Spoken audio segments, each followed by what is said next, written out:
수련회 위한 강구가 있고요.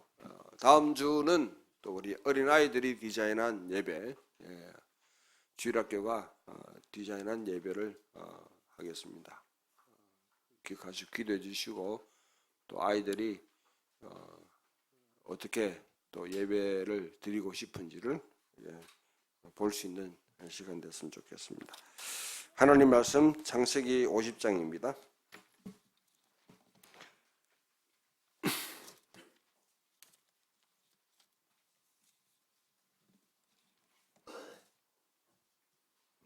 강구한 거에 말씀드리면 예수원에 여름에 가는 걸 지금 조율을 하는 중에 이번에는 좀 아이들이 함께 좀 같이 갔으면 좋겠다 하는 그런 생각이 있어서 아이들이 방학하고 난 뒤에 가면 어떨까 생각을 합니다. 그래서 7월 말이나 7월 셋째 주 정도 좀 시간을 정하려고 하는데 나중에 좀 의견들을 주시면 감사하겠습니다.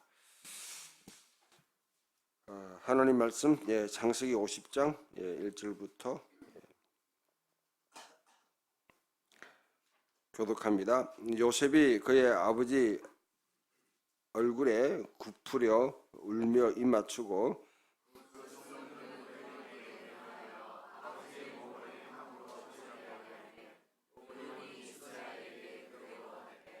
40일이 걸렸으니 향으로 처리하는 데는 이 날수가 걸림이며 애굽 사람들은 70일 동안 그를 위하여 곡하였더라.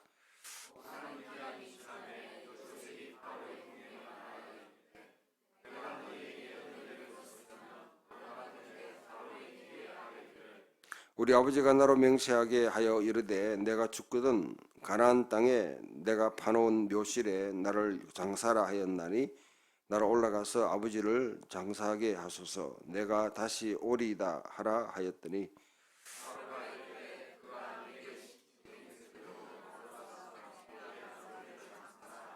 요셉이 자기 아버지를 장사하러 올라가니 바로의 모든 신하와 바로 궁의 원로들과 애굽 땅의 모든 원로와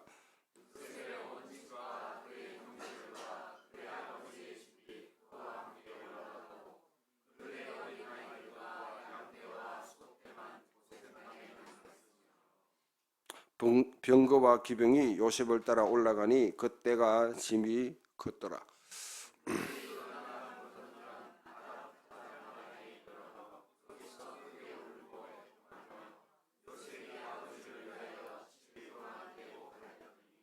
그 땅 거민 가나안 사람들이 백성들이 아단 마당의 애통을 보고 이르되 이는 애굽 사람의 큰 애통이라 하였으므로 그 땅 이름을 아벨 미스라임이라 하였으니 곧 요단강 건너편이더라.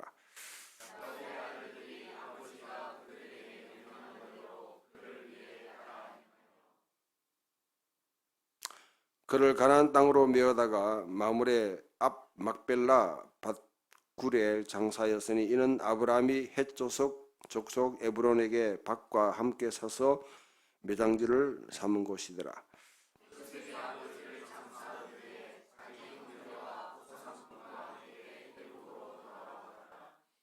요셉의 형제들이 그들의 아버지가 죽었음을 보고 말하되 요셉이 혹시 우리를 미워하여 우리가 그에게 행한 모든 악을 다 갚지나 아니할까 하고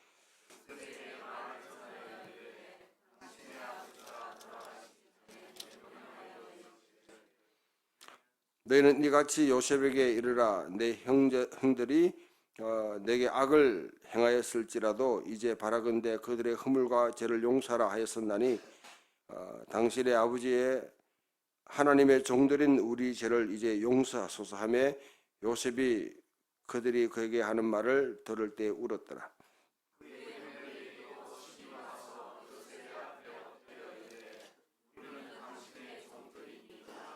요셉이 그들에게 이르되 두려워하지 마소서. 내가 하나님을 대신하리이까.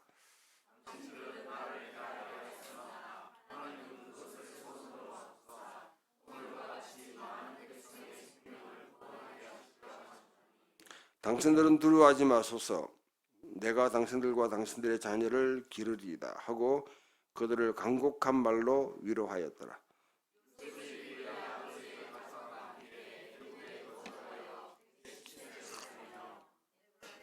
에브라임의 자손 3대를 보았으며 므낫세의 아들 마길의 아들들도 요셉의 설화에서 양육되었더라.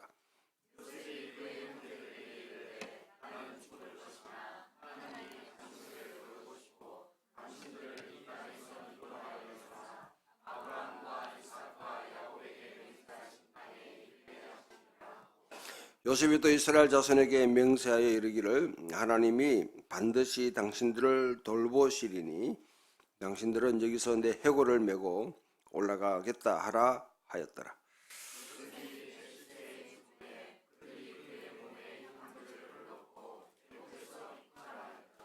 아멘. 예, 히브리서 11장 우리 한번 봅시다.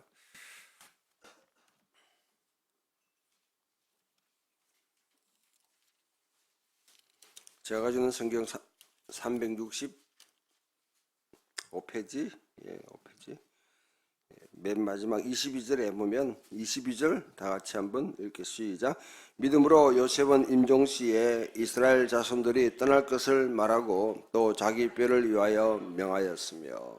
아멘. 예. 자, 강사님 이 PPT 하는 것 좀 있어요? 네. 요셉을 생각하면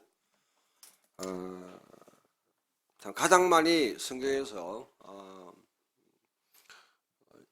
잘못 이해되거나 최근에 많이 논란의 중심에 서 있는 사람이 요셉입니다. 요셉을 여러분 쭉 보게 되면 요셉은 꿈꾸는 사람이었어요. 꿈꾸는 사람이었다. 예, 이게 본래 이스라엘 백성들은 사실은 율법의 사람들입니다. 예, 모세오경으로 주신 그 계시에 대해서 그것을 가지고 늘 묵상하면서 또 생활의 지침을 삼았고 또 여러 가지 실제 신정 정치의 중심은 토라에 있는 것이죠. 특히 레위기나 이 신명기에 명확하게 기록되어 있는 여러 가지 정치, 경제, 사회 제도들, 종교 제도들을 가지고 운영하는 그런 사회인데 꿈꾼다 하는 것은 이거는 상당히 좀 위험한 거예요. 환상을 본다 뭐 이런 것 자체가. 그러니까 이거는 위기의 상황에서 뭔가 돌파를 해 나갈 때에 필요한 것이지 사회가 정상적으로 또는 평화롭게 잘 진행되는데 꿈꿨다 해서 하게 되면 그거는 뭡니까? 조금 어떤 혼란을 가져올 수 있는 그런 사람이 되는 거죠. 그런데 이 요셉은 꿈꾸는 사람이었어요. 꿈 때문에 결국은 망했다가 흥했다가 그렇게 하는데요. 뭐 잘 알다시피 여러분 뭐 타작마당 마당에 그 노젓가리들이 12개가 자기한테 절하더라 꿈꾸는데 또 어느 날 보니까 해와 달과 별들이 자기한테 절하더라. 참 막내가 그런 식으로 하면 불쾌하죠. 불쾌하죠. 지금 여러분 한두 명이 있으면 몰라도요. 아니면 뭐 쌍둥이의 그런 시대라고 그러면 몰라도 형 이제 동생 있죠.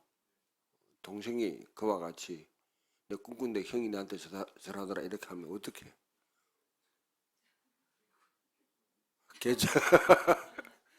개죽음 당한답니다.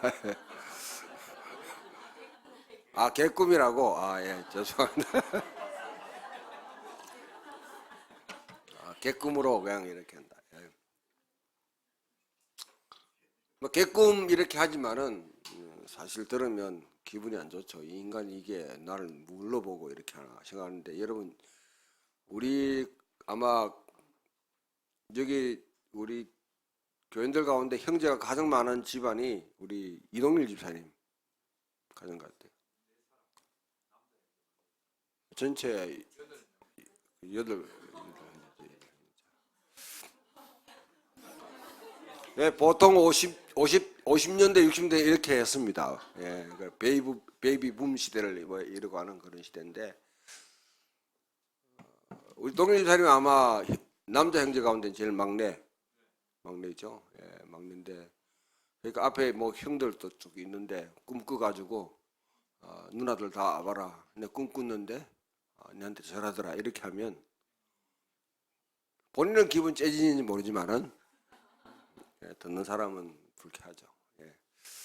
이렇게 이제 좀 이런 상황 속에 한 개 더 더해가지고 아버지가 야곱이 사실 문제예요. 야곱이 요셉을 편애하는 거예요. 편애하는 거예요. 예. 그 편애라는 게 아이들 자라는데 정말 안 좋습니다. 편애를 받고 자란 아이는, 편애 속에서 자란 아이는요, 항상 하여튼 남에 대해서는, 타인에 대해서는 상당히 좀 우월의식을 가진다든지 특별한 사람을 생각하고 대접받기를 원하고 그렇게 하죠. 아무튼 그것도 장남을 여러분 이와 같이 참 편애했으면 그래도 괜찮아요. 다 리더십이 확보되니까. 그런데 그것도 제일 막내 가운데 뒤에서 두 번째. 예. 그걸 편애하게 되니까 다 불편한 거죠. 채색 옷을 입힌다든지, 형들은 다 밖에 나가가지고 유목민으로서 이것저것 다니면서 일을 하고 있는데,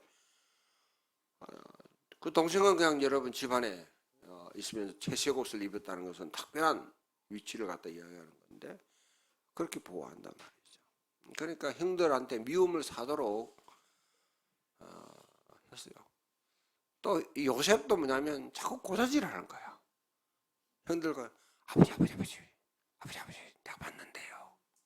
형들이요 양을 잡아먹었어요. 새끼가 5마리 낳는데 아버지한테 4마리 낳았겠죠. 1마리 팔아먹었어요. 이래가지고 막 하여튼 고자질을 이렇게 하니까 형들도 싫어하는 거죠. 저 인간 저거 언제 죽이볼까? 저걸 갖다가 어떻게 해야 될지 고민하는데 기회를 받아가지고 결국 팔아는 겠다. 근데 그 가운데 이제 여굽에 팔려가는 그 와중 속에 보디발의 집에 형들한테 떠나서 보디발의 집에 가는 와중에 보면 5번 팔려 나가요. 참, 여러분 한 사람이 이렇게 뭐 팔려 나간다는 거 우리 요즘 상상도 못하지만은 요즘 여러분 우리 그 뭡니까 탈북민들, 세트민들 뭐 이렇게 부르는데 탈북민들 생각해 보세요. 중간에 부럭부럭 끼고 사람은 넘겨지고 하는 과정에 얼마나 인격이 한국에 들어오기 전까지 그 사람들은 너무너무 많은 고통받아요. 들어왔어도 북한 출신 하게 되면 항상 경계의 눈초리를 보게 되죠. 2등 시민이에요. 정상적인 삶을 왜 똑같은 여러분 그런 신분과 지위 가운데 대접받고 살지는 않습니다. 항상 차등을 받습니다. 탈북 사역하는 사람들, 선교사들 난 보면 아주 막 저주를 품고 싶어요. 북한 사회를 갖다 떠나가지고 2년, 3년 때로는 10년 동안 완전히 중국에서 인격 자체가 완전히 박탈당하는 그런 삶을 살게 하고 자기는 선교한다고 난리야. 그걸 자랑하고 있어요. 형들이 이스마엘 사람에게, 이스마엘 사람이 미디안 사람에게, 미디안 사람이 메단 사람에게, 메단 사람이 이집트 사람에게, 이집트 사람이 결국 보디발에 팔아. 5번 팔려 나가는 거죠. 얼마나 힘든 상황이 있겠습니까? 그래도 요셉은 꿈을 가지고 하나님께서 옛날 나한테 보여주셨던 그 꿈이 개꿈이 아니라고 그러면 언젠가는 이것이 실현된다는 확고한 믿음을 갖고 있었어요. 하나님을 경외하는, 그래서 보디발의 집에서도 알다시피 그 문제가 있었을 때 보디발 아내가 유혹했을 때 내가 하나님 앞에서 하나님 면전에서 항상 그걸 코람데오라 그렇게 하는데요. 하나님이 나에게 하나님 앞에서 내가 살아가고 있는데 내가 어떻게 득지하리까 하고 물리치는 그 과정을 보면 요셉은 여호와 하나님을 경외하는 그 신앙은 확고했습니다. 그리고 이제 하여튼 꿈을 해석하는 가운데 결국은 어떻게 합니까? 애굽의 총리가 됩니다. 총리가 되어서 거기서 애굽이 당면한 여러 가지 위기상, 특히 고대 사회에 자연재해라는 것은 인간이 어떻게 할 수 없는 것이죠. 그것을 미리 예측하고 그 문제를 준비해 나가는 과정들. 아주 탁월한 경제적인 판단을 가지고 왕권을 강화시키는 그런 일에 협력하게 이와 같이 공을 세웁니다. 뿐만 아니라 이제 결국은 아브라함과 이삭과 야곱에 흘러가는 이 여러분 참 70명이 된 야곱의 가정이 굶어 죽을 수 있는 그런 과정 속에 결국 애굽으로 인도해서 애굽에서 아주 인큐베이터와 같이 비옥한 땅에서 그 가운데 농사하면서 살게 만들었다.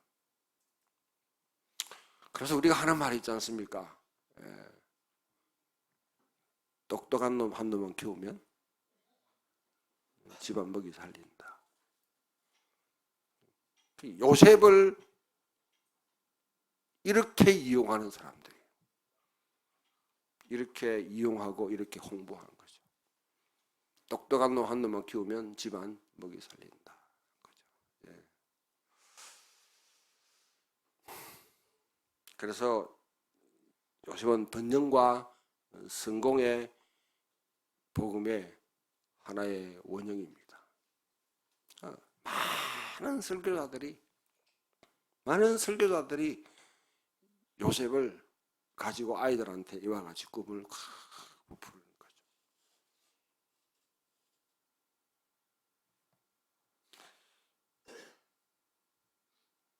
비전을 품고 역경을 뚫고 마침내 세상에 성공한 인물로 일어서라. 그러면 그렇게 하기 위해서는 젊은 시절부터 꿈 대신에 비전을 가져라. 젊은이여 비전을 가져라. 이렇게 해가지고 막 부풀리는데 아무것도 주는 것도 없고 완전 공갈빵이에요. 공갈빵. 사람의 가능성을 갖다가 확 부추겨가지고 막 이렇게 해가지고 뭔가 기도하고 설교 들을 때는 내가 뭔가 된 것 같은데 현실에 나가면 아무것도 아니에요. 마주치고.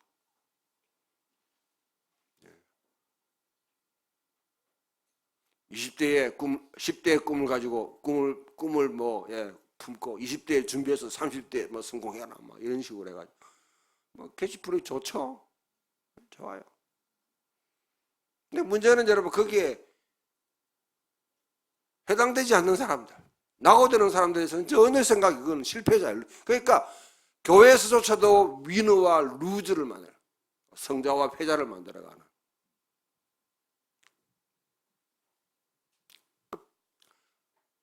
교회가 여러분 승리한 사람, 성공한 사람에 대해서는 셀러브레이션 축하하고 존경하고 잘 대우해줘요.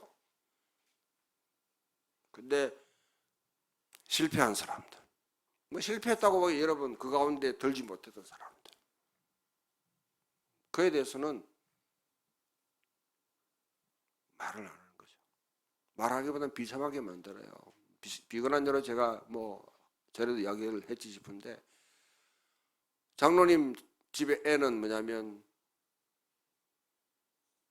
사법고시 공부를 했는데 주일을 거의 예배를 잘 안 드려. 사법고시 하다 보면 그렇잖아요. 보면 그렇게 그러니까 거의 뭐 교회 고등학교 때부터 그냥 주일날 생활 거의 뭐 예배만 가탁 때리고 그냥 집에 간다든지 뭐 그렇게 했는데 나중에 사법고시 됐어요.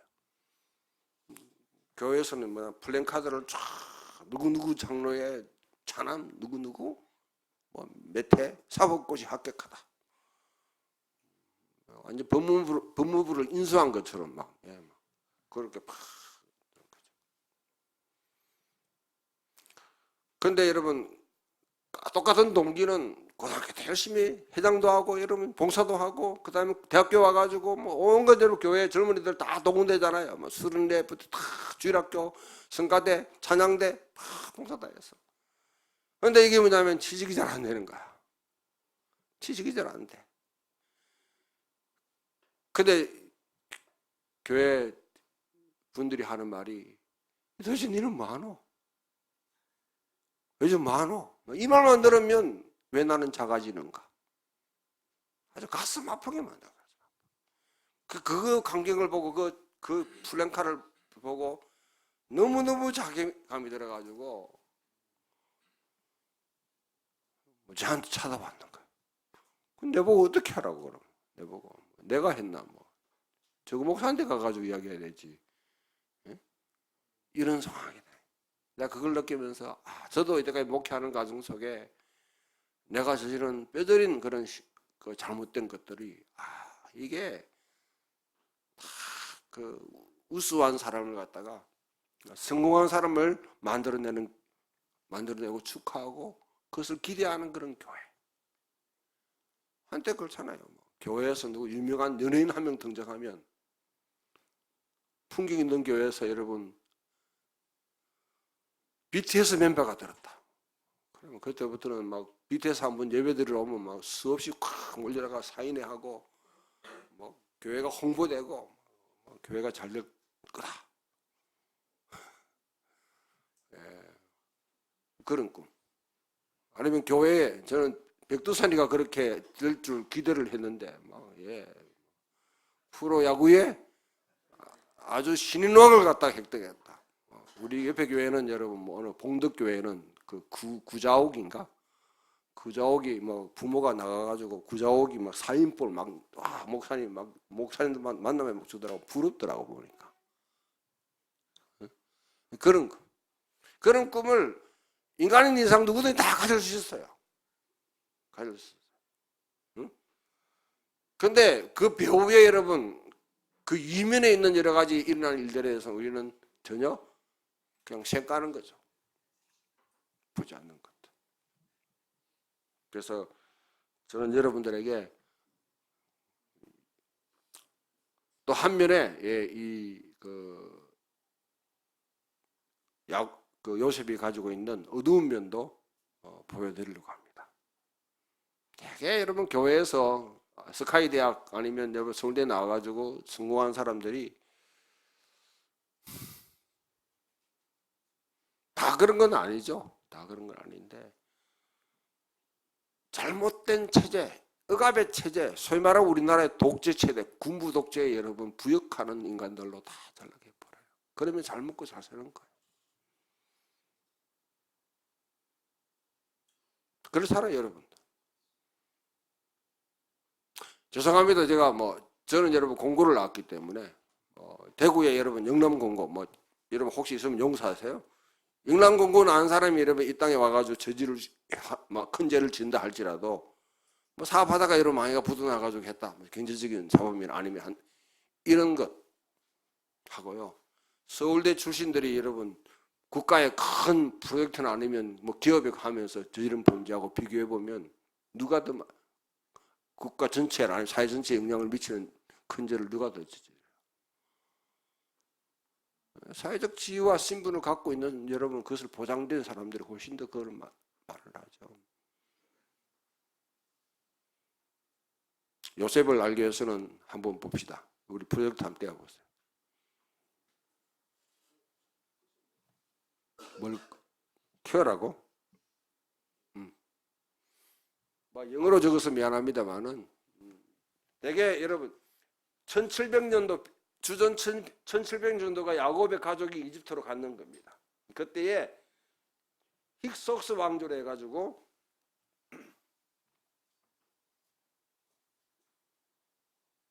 힉속스 왕조라는 게 등장해요. 등장합니다. 그러니까 애굽은 이 요셉은 이 힉속스 왕조의 하나의 뭐냐면 일원으로서 그와 같이 총리의 자리 간 것이요. 그런데 이 힉속스 왕족이 곧 축출됩니다.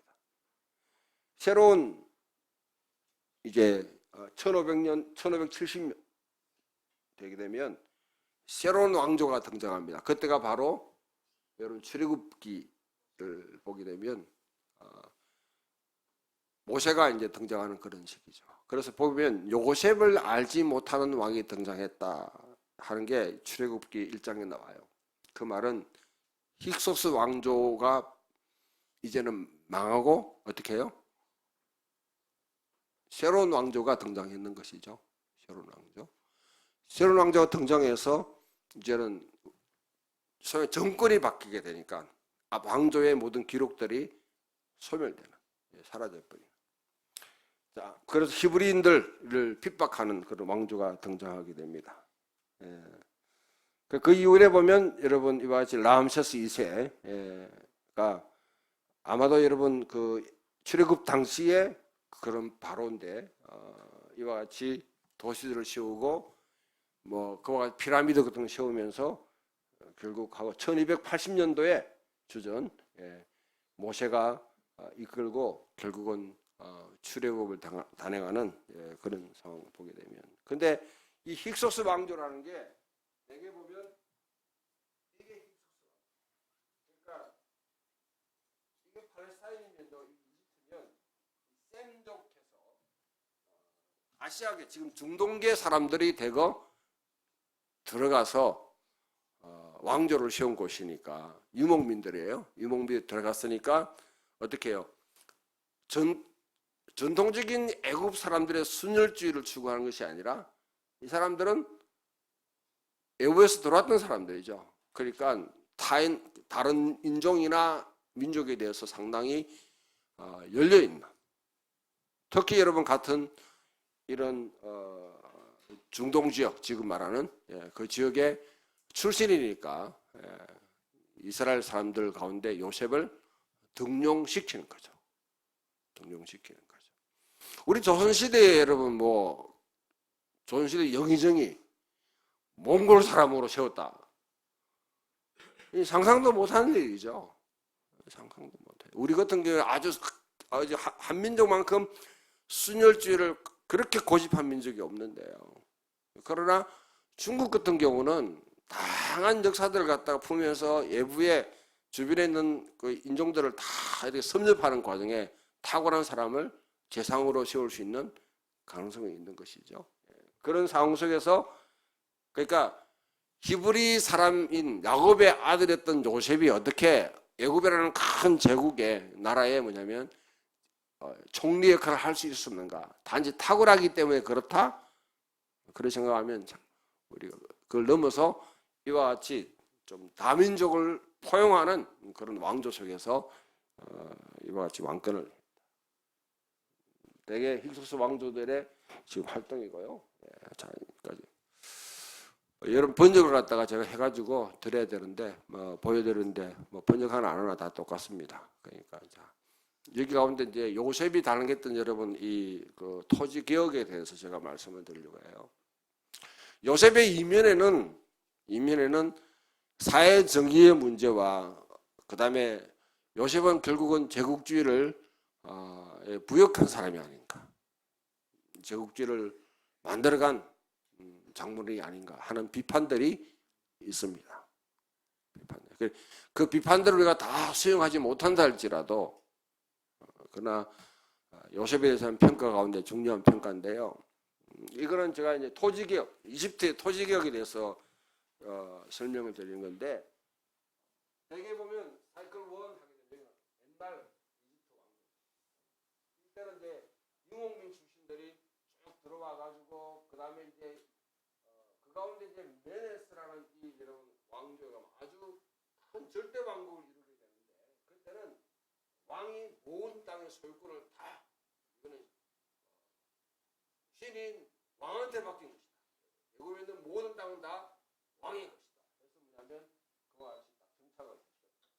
근데 그 다음 물러받았던 이 페피수라는 이 왕이 굉장히 좀 왕권이 약해지게 되니까 결국은 봉건 이제 영주들이 일어나가지고 토지를 자기 것으로 다 만들어낸 거예요. 사이클 2에 대한 여기서는 이제 중간 이 기간에 이때가 이제 요셉이 활동했던 것입니다. 힉소스 왕조와 그다음에 새로운 왕조가 등장하면서 어떤 토지가 어느 정도는 국가로 귀속되는데 그 과정을 맨 마지막에 보면 페르시아나 그리스나 로마 시대 때 이집트에 토지개혁이 일어나게 되는데, 자, 이 과정을 비교해 보면 앞에 여러분 1번 사이클 1 해는 이 시대는 절대 왕권에 의해서 사실은 왕권과 봉건 영주들, 각 지역의 영주들 사이에 상당히 어떤 긴장 관계에 따라 가지고 왕에 속했다가 봉건 영주 속했다가 뭐 이런 상황이었고요.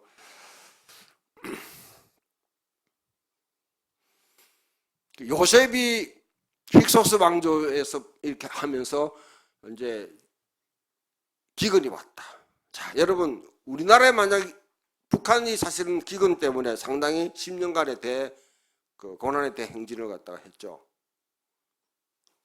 기근에다가 홍수에다가 뭐 한재에다가 뭐 엎치고 덮치고 막 하면서 북한 경제 자체는 사실은 여러분 농경 사회를 기반으로 하는 거예요. 자급자족 사회. 그래서 농업을 일으키기보다는 농경 사회 중심으로 외국에 무역을 하지 않더라도 이렇게 자급자족하면서 충분히 살아갈 수 있는 그런 체제를 계속 유지해 왔는데 거기다가 기근이 왔다 홍수 왔다가 여러분 또 한재가 왔다가 이게 한 4년 5년 거치 보니까 막 그걸 바탕으로 주체사상이라는 게 세워지고 그 다음에 그걸 경제를 갖다 굳건하게 이루어왔는데, 저는 그건 하나님께서 하신 일이 아닌가. 88년 당시만 해도요, 북한은요, 우리나라 경제와 거의 맞먹는 수준이었습니다. 저 어릴 때 여러분, 뭐 북한은 뭐 사실 뭐 그 동물농장처럼 일하고요, 배고파가지고 먹지도 못하고 뭐 이런 이야기 했는데, 나중에 알고 보니까 다 거짓말로 다 가르쳐 준 거예요. 북한이 88년 우리나라 88 올림픽 했죠? 88 올림픽 할 당시에 지금 여러분 그 평양 시내를 갖다가 완전히 리모델링 하는데요. 그 당시에 우리나라는 여러분 최고 아파트가 높아봐야 15층, 12층밖에 안 됐어요. 평양에는 이미 40층 아파트가 들었습니다. 와, 대리석으로 완전히 여러분 지하철이 내려가면 100m 밑에 내려가요. 그 정도로 경제력이 있었다는 거예요, 경제력이.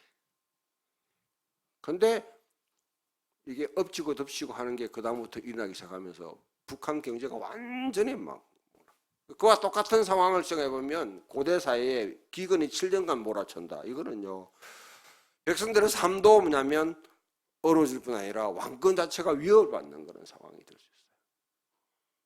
근데 요셉이 그것을 갖다가 딱 미리 예측하고 미리 해서 어떻게 합니까? 토지를 다 기근이니까 곡식이 이제 왕의 창고에는 많이 있으니까 곡식을 사들여서 어떻게 합니까? 기근이 올 때 땅을 갖다가 내놓게 만들고 곡식을 주고 이렇게 해서 모든 토지를 다 왕에게 기속시켜 버립니다. 근데 그 사람들이 농민들이 낼 수 있는 그 소작료가 20%예요. 소작료가 20%면 많습니까? 적습니까?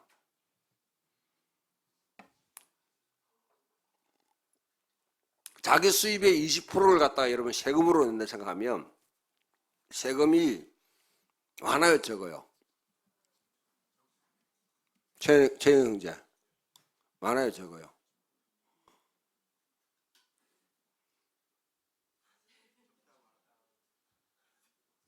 지금 세금 내는 게 몇 프로인데 전체 수입에?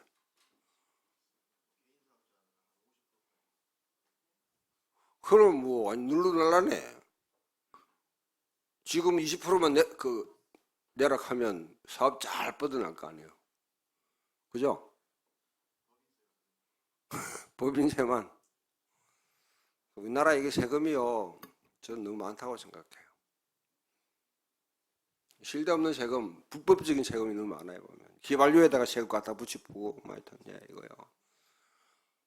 토지세만 올리면 다 상당히 해결될 수 있는 건데, 이거 노력하는 사람의 노력을 갖다가 불로소득하는 사람은 그다음에 누르를 하면서 먹고 살도록 만들어 놓고, 진짜 땀을 흘리며 노동하는 사람들에게는, 직장인들의 지갑은 뭐예요? 유리지갑이라 하잖아요. 원천징수를 다 해버리잖아. 그런데 불로소득하는 사람들은 승기가면서 여러분 그냥 축제하고요. 이명박 정부가 5만 원권을 만들어낸 것, 왜 만들었는지 여러분 잘 생각했어요. 이명박 씨가 왜 만들어냈는지. 가장 많이 발행되는 5만 원권이 지금 뭐냐면 다시 환수율 자체가 50%밖에 안 돼요. 그 말은 뭡니까? 50%는 다 지금 장롱에, 아니면 여러분 금고에, 아니면 여러분 저번에 봤잖아요. 땅 파고 밑에 막 넣잖아요. 비자금 여러분 보관소로 다 전락하고 있는. 그래서 나는 이집사한테 지난주에 이 화폐 개혁해야 한다니까 내보고 너무 과격하다고 이야기하더라고. 해야 안 되겠어요?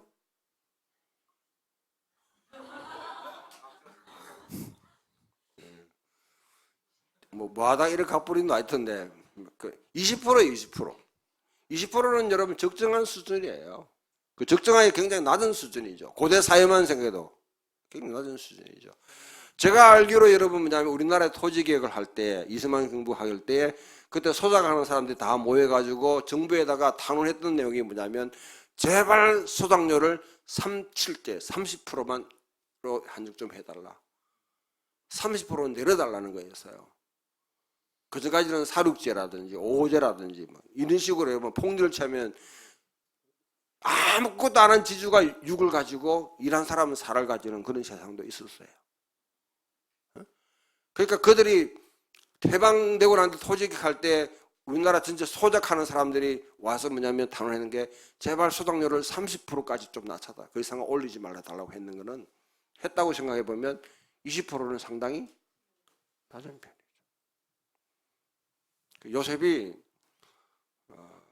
요셉의 마인드 속에 그래도 저는 아브라함에게 명하셨던 정의와 공의에 대한 기본적인 원리가 담겨 있었다. 그래서 그 당시 애국의 사람들은, 경작하는 사람이 이러면 자기 국가의 세금을 20%만 낸다고 그러면 살만하잖아요. 그거는. 살만하잖아요. 그런 세상을 만들었다. 그럼에도 불구하고 결국은 애국 전체가 왕조로 변하는데, 그런데 이게 한 가지 이제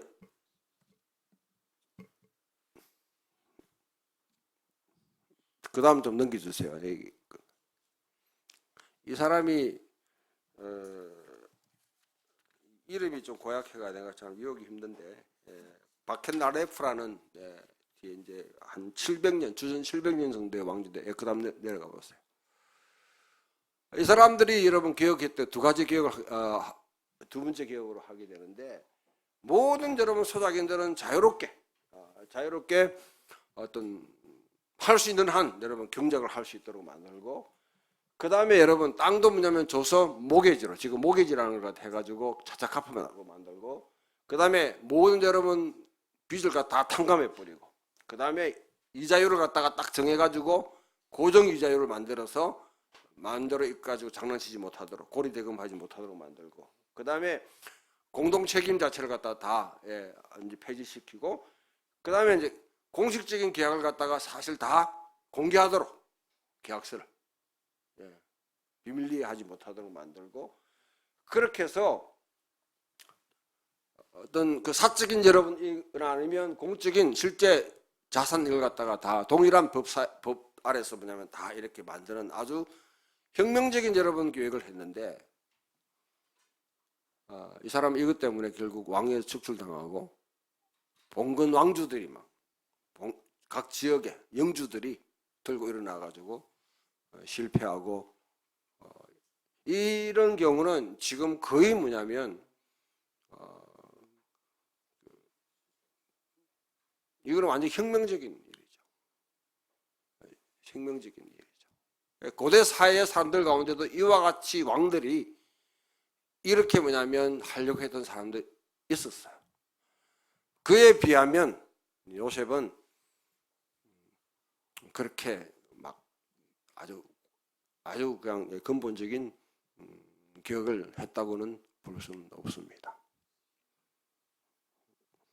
제가 이 말씀을 여러분 드린 것은 믿음의 사람들이 소위 말하면 이제 왕궁 정치인처럼 우리나라로 말하면 청와대에 들어가거나 아니면 여러분 입각을 할 수 있어요. 입각을 할 수 있어요. 나라에. 아니면 여러분 우리 대구시라든지 구청의 공무원으로서 중요한 자리에 우리 포진을 해 나갈 수 있어요. 그 한 사람은 여러분 그냥 어떤 위치에 있느냐에 따라가 다 다른데요. 성경에 보면 몇 명의 왕궁 정치인들이 나옵니다. 그러니까 이스라엘 내가 아니라 제국 속에서 편입 돼가지고 첫 번째가 요셉이죠. 두 번째 사람이 누굽니까? 다니엘 같은 사람이죠. 세 번째 보면 모르드게와 에스더 같은 사람도 있고요. 또 누가 있나요? 느헤미야 같은 사람이죠. 그러니까 다 동일하지 않아요. 현재 왕권에 대해서 어떻게 인정하고 그것을 갖다가 우리가 생각하면 이방인 왕이니까 섬기는 곳이니까 그 당연히 거부해야 된다. 성경은 그렇게 말하지 않습니다. 다니엘이라든지 느헤미야라든지 에스더 모르드게 다 왕족에 속하면서 거기서 여러분 믿음의 사람으로 정체성을 지켜나갔어요. 어떻게 정체성을 지켜나가는지를 갖다가 잘 보면 되는데 사실 요셉은 그렇게 좋은 모델이 아닙니다. 유대인 사회에서도 유대의 전체적인 여러분 신학 속에도 요셉은 너무나 이집트화된 자기 이름 자체가 애굽왕이 준 이름으로 바꿔버리고 그 다음에 결혼도 누구하고 합니까? 이집트의 그 온이라는 곳에 지금 라암세스바 있는 게 있잖아요. 거기에 제사장의 딸과 결혼해요. 아스나스라는 이 여인과 결혼하는데 유대인들은 이게 자기들이 참 믿음의 영웅으로 생각했던 요셉이 이방인 그것도 제사장의 아내와 제사장의 딸과 결혼했다는 이게 너무나 여러분 이게 좀 견디기 힘들어가지고 예수님 당시에 요셉과 아스나시라는 그런 하나의 문헌이 등장합니다. 거기 보면 어떻게 하냐면 아스낫이 요셉이 아스낫을 따라간 것이 아니라 아스낫은 최초의 유대교로 개종한 사람이었다. 자기의 조상들의 모든 정죄를 버리고 우상을 버리고 유대교에 입문해가지고 유대적인 삶을 살았다. 그거는 여러분 이제 한참 지난 뒤에 세대가 요셉의 가지고 있는 이게 너무나 자기들에게는 이해가 될 수 없는 부분이고 용납할 수 없으니까 그와 같이 문을 통해서 만들어내가는 거죠. 만들어낸 이야기죠. 그 정도로 요셉이 아브라함과 이삭과 야곱과 요셉의 세대를 이어갔지만은 사실은 요셉은 유대인들 사이에는 아주 좀 그와 같은 이해할 수 없는 하나의 신앙적인 태도를 갖다가 보였다는 거죠. 그리고요, 야곱이 죽으면서 요셉한테 가득 말합니다. 내가 죽거든 내 해골을 여기다 묻지 말고 너는 반드시 내 해골을 내가 파놓은 막벨라 굴 아브라함이 마련했던 그곳으로 거기서 장사해라. 마지막 유언이 다른 축복도 있지만 유언이 그거예요. 부탁을 했는데 왜 이야기를 했을까? 오늘 여러분 50장 읽어보게 되면 야곱의 여러분 장래가 이건 완전히 지금 오늘날 이렇게 여러분 장래 지내다가 집안 망하겠죠. 완전 국상도 이런 국상이 없어요. 좀 과장법 써가지고 온 애굽이 다 총리의 여러분 왕이 아버지가 죽었는데 돌아가셨는데 뭐 70일 동안 곡하고 나는 이렇게 해락하면 요즘 해락하면 못 하겠죠. 하여튼 큰 장례식을 갖다가 치르고 거기 가서도 이렇게 하는데 사실 야곱의 의도는요, 너희는 여기 있을 사람들이 아니다. 너희 본래 고향은 하나님께서 약속하셨던 가나안 땅이다. 거기에 우리 조상 막벨라 굴 헤브론 그 땅에 이미 하나님께서 우리에게 상징적으로 땅을 주셨다. 그것이 하나의 뭐냐면 상징적인 소유지로 주셨단 말이죠. 거기로 돌아가야 된다. 너희들 갑자기 가면 내 죽음을 기회로 삼아가지고 너 떠나야 된다 하는 이 말이에요. 근데 요셉은 애굽의 사람들 다 끌고 와가지고 다시 돌아와 버리죠. 그래서 이스라엘 백성이 그 가운데 여러분 430년 동안 아주 노예 생활을 하도록 거기서 애굽에 종속해가지고 살아가도록 만드는 장본인이 된다고 이야기할 수 있어요. 그 요셉이 실패한 딱 그 자리에 요셉을 반전시킨 사람이, 요셉의 삶을 반전시킨 사람이 누구냐면 모세입니다. 왕궁에서 태어났어요. 태어날 때부터 자랐어요. 그리고 애굽의 삶을 즐긴 것이 아니라 그의 백성들과 함께 고난받기를 즐거워하고 애굽에서 탈출해내죠. 사실은 요셉이 해야 될 일을 갖다가 모세가 하는 거죠. 자, 이런 관점에서 보게 되면 우리가 요셉에게서 무엇을 우리가 배울 수 있는가? 저는 요셉이 여러분 꿈을 꾸고 그 꿈을 갖다가 하나님을 경외하면서 그까지 믿음을 지켜나가고 하나님 앞에서 생활하는 것처럼 생활했다. 정말 성실하게 생활했다고 생각해요. 하나님 앞에 생활한 데가 늘 여러분 기도하고 성경 읽고 여러분 예배만 다 드렸다고 그런 착각하지 마세요. 공부도 열심히 했을 거 아니에요. 꿈을 해석한다는 건 여러분 단순히 꿈꾸가지고 여러분 오는 것만 하는 것이 아니라 고대 사회는 꿈을 해석하는 건 굉장히 중요한 일입니다. 환상들을. 공부도 열심히 했을 거고 근민했어요.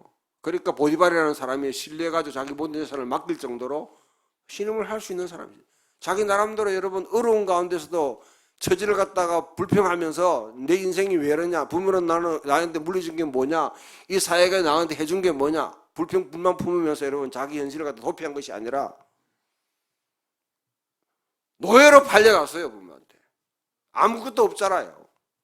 그거는 여러분 취약한 고대 사회의 가장 취약한 사람입니다. 누구한테도 여러분 부모와 단절되고 가족과 단절되고 사회에서도 뿌리 뽑힌 그 사람이 그 가운데 여러분 생활했다는, 나는 요셉은 상당히 성공지향적인 사람일 수 있다. 그냥 단순히 꿈만 꾼 사람이 아니라 꿈에 비견할 정도로 자기는 실력을 키웠던 사람이고 건면한 사람이었어요. 건면한 사람이었어요. 제가 여러분 요즘 만나고 있는 우동집, 우동하면서 이렇게 하는 식당 하는 아주머니를 제가 보는데요. 코코 때문에 만납니다. 운동시키러 갔다 오다가 이제 술처럼 그래 가지고 우동 한 그릇 먹고 그냥 오뎅 한두 개 먹고 하면서 만난 아줌마인데, 자기는 평생 살아가면서 여름에 휴가를 보내면 자기는 딸들하고 가면 지겨워서 못 있는데요. 1년에 쉬는 게 뭐냐면 이틀 3일밖에 안 된대. 이 여름에도 여러분 그냥 부신게 붙이고 여러분 그렇게 해야지 자기는 풀린대요. 그분을 갖다가 제가 여러분 모델로 이렇게 제시하는 것이 아니라 참 즐겁게 한다는. 야, 그런 일 하면서도 옆에 여러분 아이들이나 어른들을 보고 욕도 하면서요. 아주 걸쭉한 욕하면서도 그러면 그 손님이 왜 오는지 몰라. 그 일을 즐기면서 하더라고. 부럽고 존경스럽더라고요. 땀의 대가를 자기가 먹고 정직하게 그러니 여러분 뭐 부정을 해갑니까? 뭘 하겠어요? 난 그런 사람들이 이 사회에 존경받아야 된다 생각해요. 대박이나 꿈꾸면서 여러분 로또나 해놓고 그래가지고 누군가 나를 픽업해 줄까 여러분 기대하고 뭔가 여러분 여자들은 뭡니까? 흰말 탄 백마 탄 왕자가 나타나가지고 나를 데리고 가지 않을까 그런 꿈만 꾼다면 망상입니다. 꿈깨야 돼요. 꿈깨야 돼. 요셉은 그와 같은 여러분 하나님의 자녀로서 하나님 앞에서 자기는 최선을 다해서 자기 삶을 살아간 것이죠. 하늘은 스스로 돕는 자를 돕습니다. 여러분 우리 인생에 플러스 알파라는 것은 분명히 있어요. 하나님 하늘문을 여셔서 우리 삶을 갖다가 완전히 변곡점을 만들게 할 수 있다고 합니다. 그러나 그것을 기대하고 살아가는 것은 그건 불신앙입니다. 1+1은 2라는 철저한 공식 속에서 나는 최선을 다하면 돼요. 하나님이 하실 일은 어쩌면 거기서 플러스 알파를 갖다가 붙여주는 것은 하나님의 몫이에요. 안 해주셔도 하나님은 불공평한 하나님이 아닙니다. 그러나 이렇게 좀 성공한 사람들이 사회에 대한 이 분별력이 좀 없어요. 내가 지금 내 인생을 바칠 대상들이 이게 정말 좋은 정부인지 이게 악한 정부인지를 구분을 못하고요. 그냥 여러분 높은 자리면 기어 올라가면 다 한다고 생각하는 이 착각. 수많은 그리스도인들이 이 나라의 여러분 군사정부나 앞에 있었던 여러분 잘못된 정부 속에서 부역하면서요. 이명박 정부를 고소용 정부로 가잖아요. 소망교회가 연결되어 있죠. 앞에 박근혜 정부를 삼위자 정부라 사랑의 교회가 연결되어 있죠. 거기 가면 뭔가 여러분 사회적 연줄이 다 이어지고 성공할 수 있는 기회가 보장된다고 하는 게 그것을 제공하는 교회였다고 그러면 부끄럽게 생각해야 되죠. 지금. 그 두 대통령을 여러분 지금 재판에 여러분 감옥에 여러분 두고 있는 한국 교회가 뭘 할 일이 있다고 뭘 내세울 게 있다고 탄핵 주장해서 말이죠. 미친놈의 새끼입니다.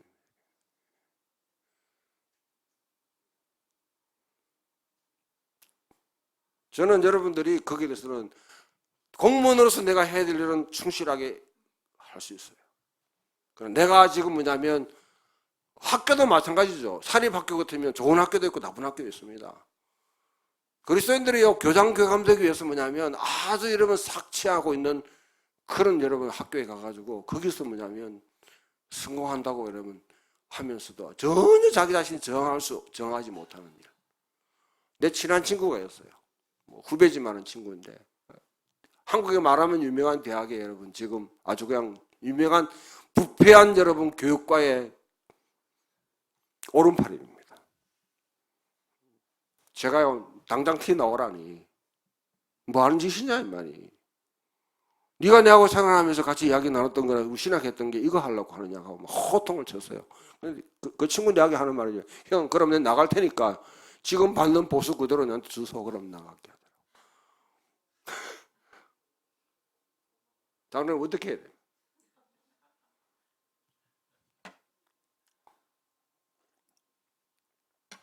돈도 없는 놈이 큰 소리 치니까 할 수 없죠. 적어도 거기에 대해서는 자각을 해야 됩니다. 물론 여러분 그 친구들 내가 여러분 삶을 갖다가 일괄적으로 다 잘못했다고 볼 수 없죠. 자기 나름대로 거기서 고민하면서 뭔가 여러분 바로 세우기 위해서 올바른 걸 세우기 위해서 고민하고 노력했던 거 그것도 있어요. 우리가 그 이면을 이런 점을 봐요. 성공한 사람의 성공한 것만 보지 말고 머리에 달려있는 면류관이나 여러분 여기 달려있는 별이나 여기 있는 훈장만 보지 말고 상장만 보지 말고요. 그들이 놓쳤던 것들, 그들이 여러분 잘못된 기여를 했던 그 달란트들이나 그 능력을 갖다 잘못 기여했던 것들은 다시는 반복하면 안 되는 것이죠.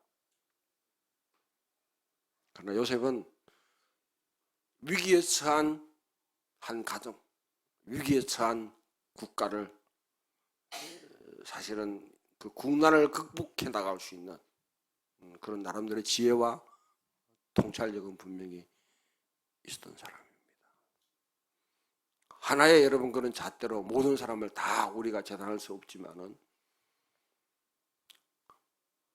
요셉은 탁월한 정치가였고 비저너리 하나의 꿈을 꾸는 사람이었고요. 또한 신실하게 자기 전 환경을 돌파해 나가는 거기에 주저앉는 것이 아니고요. 어려운 역경이나 어려운 환경에 앉아가지고 주저앉아가 거길 갖다 묵상하고 거길 갖다 여러분 처박혀가지고 계속 늪으로 기대가는 인간들이 많이 있습니다. 특히 젊은이들 가운데요. M4 세대라는 말을 갖다가 왜 젊은이들이 해요? 그걸 갖다가 3포든 7포든 간에 돌파해 나가려고 하는 자기 스스로 의지만 있으면 뚫고 나가죠. 젊은이들 상황에서 내가 여러분 공감하지 못해서 그런 게 아니라 그 부정적인 말보다는 돌파해 나가려고 의지를 꿈꾸는 것이 저는 필요하다고 생각해요. 하늘은 스스로 돕는 자를 돕습니다. 진인사 대천명 내가 최선을 다하고 그 다음에 하늘의 명을 기다린다듯이 요셉은 그 삶을 살았어요.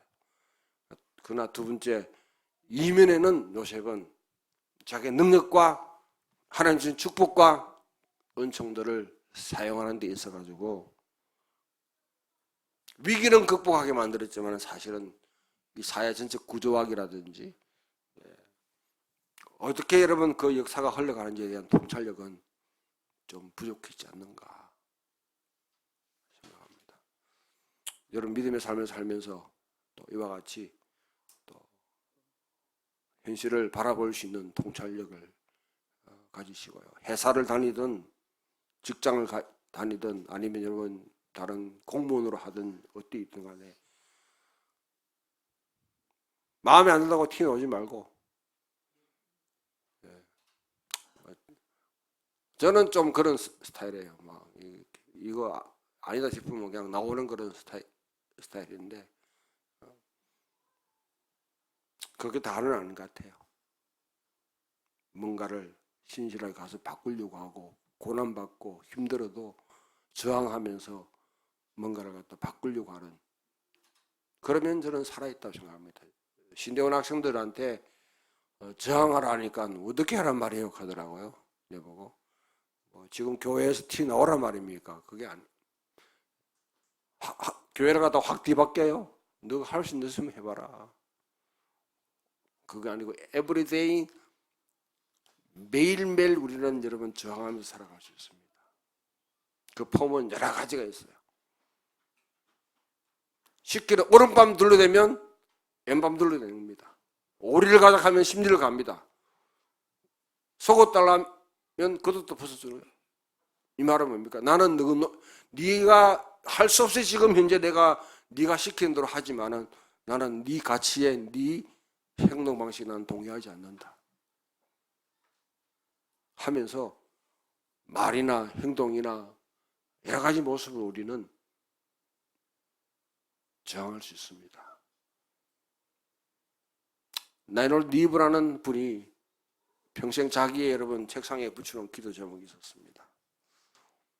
주님 내게 바꿀 수 있는 것은 바꿀 수 있는 용기를 주시고 내가 바꿀 수 없는 것은 이해하고 그분의 말하는 그것을 받아들일 수 있는 그 말은 이해하고 그것을 어떻게 해야 될지 고민할 수 있는 지혜를 주시고 이 두 가지를 분별할 수 있는 분별력을 달라고 매일매일 기도했습니다. 오늘도 우리에게 떡 달라, 뭐 달라, 돈 달라, 여러분 집 달라 하는 기도보다 훨씬 더 중요한 기도가 이 기도입니다. 내가 바꿀 수 있는 것은 바꾸게 해주시고 바꿀 수 없는 것은 주님의 지혜를 주시옵소서. 그리고 이 두 가지를 분명히 분별할 수 있는 분별력을 달라고 기도할 수 있는 저와 여러분 되기를 주님의 이름으로 축원합니다.